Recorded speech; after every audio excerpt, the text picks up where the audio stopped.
ജനുവരി 20-ാം തീയതിക്ക് മുമ്പായി ഇസ്രയേൽ ബന്ദികളെ മുഴുവനായും വിട്ടയച്ചില്ലെങ്കിൽ പലസ്തീനിലെ ഹമാസിനെ വേരോടെ പിഴുതെറിയുമെന്നാണ് നിയുക്ത അമേരിക്കൻ പ്രസിഡന്റ് ഡൊണാൾഡ് ട്രംപ് മുഴക്കുന്ന ഭീഷണി.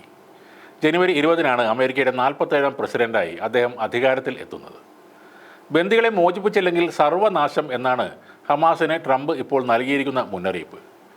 ഫ്ലോറിഡയിലെ മാറലോഗോയിൽ മാധ്യമപ്രവർത്തകരോട് സംസാരിക്കുമ്പോഴായിരുന്നു ട്രംപിൻ്റെ ഈ പ്രതികരണം ഉണ്ടായത്.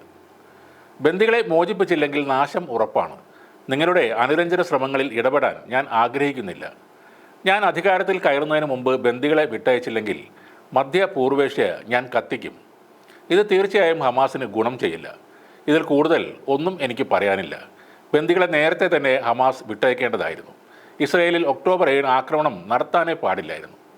ഇതാണ് ഹമാസുമായുള്ള അനുരഞ്ജന ശ്രമങ്ങളെക്കുറിച്ചുള്ള ചോദ്യത്തിന് മറുപടി നൽകുമ്പോൾ ട്രംപിൻ്റെ പ്രതികരണം.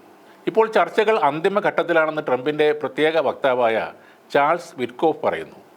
എന്താണ് വൈകുന്നതെന്ന് ഇപ്പോൾ ഞാൻ പറയുന്നില്ല. ട്രംപ് മുന്നോട്ട് വെക്കുന്ന നിർദ്ദേശങ്ങൾ പ്രകാരം ഈ അനുരഞ്ജനം നല്ല രീതിയിൽ മുന്നോട്ട് പോകുന്നു. നാളെ വീണ്ടും ദോഹയിലേക്ക് പോവുകയാണ്.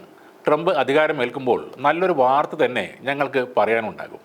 ഇതാണ് വിറ്റ്കോഫ് പറയുന്നത്. ഇതിനിടെ കാനഡയെ അമേരിക്കയിൽ ലയിപ്പിക്കാൻ സാമ്പത്തിക ശക്തി ഉപയോഗിക്കുമെന്നും ഡൊണാൾഡ് ട്രംപ് ഭീഷണി മുഴക്കിയിരുന്നു. അതിനെ തൊട്ടു പിന്നാലെ കാനഡയെ കൂടി ഉൾപ്പെടുത്തി പുതിയ അമേരിക്കൻ ഭൂപടം തയ്യാറാക്കുകയും ചെയ്തിരുന്നു. തൻ്റെ സോഷ്യൽ മീഡിയ പ്ലാറ്റ്ഫോമായ ട്രൂത്ത് സോഷ്യലിലാണ് കാനഡയെ കൂടി ചേർത്ത അമേരിക്കയുടെ പുതിയ ഭൂപടം അദ്ദേഹം പങ്കുവച്ചത്. ഓ കാനഡ എന്ന് പരിഹാസപൂർവ്വം ആ ഭൂപടത്തിന് താഴെ അദ്ദേഹം എഴുതുകയും ചെയ്തിട്ടുണ്ട്.